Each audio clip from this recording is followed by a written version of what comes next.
Gözüm ona gözü bana kördü. Koşa koşa gelir yanıp söndü. Hani nerede bu boş yarım? Deli gibi kırıp yıkıp döktü. Yine başa sarıp geri döndü. Bu zaman adil değil ki. Bu yüzden beni sana sarmala yine. Yüreğime dokun ya öylece. Hani bir son nefes gibi kokladım. İçime çeke çeke ağladım. Yüreğime soğuk sular yine. Kaderime yazık gelir öylece. Sanırım anladım senin o anlamın. Bana yine kalır tek gece.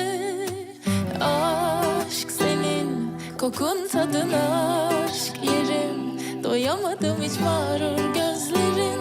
İçime akıyor sanki temin.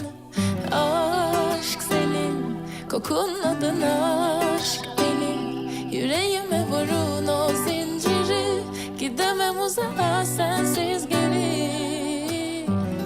नूर फातिमा, होश में आओ, तुम क्या कर रही हो? मुस्तफा, मुस्तफा, ऐसा मत करो, मुंह मत बनाओ। नायला, मैं लोगों की तुम्हारे बारे में बातें सुनकर बहुत थक गया हूँ। ये तकरीबन खत्म होने वाला है मुस्तफा, सच सामने आ जाएगा। तुम किस सच की बात कर रही हो? यानी मैं उरूज के असल चेहरे की बात कर रही हूँ।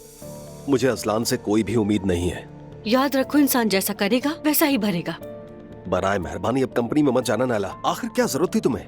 मैंने सबक सीख लिया है, मैं कभी ऐसा नहीं करूंगी।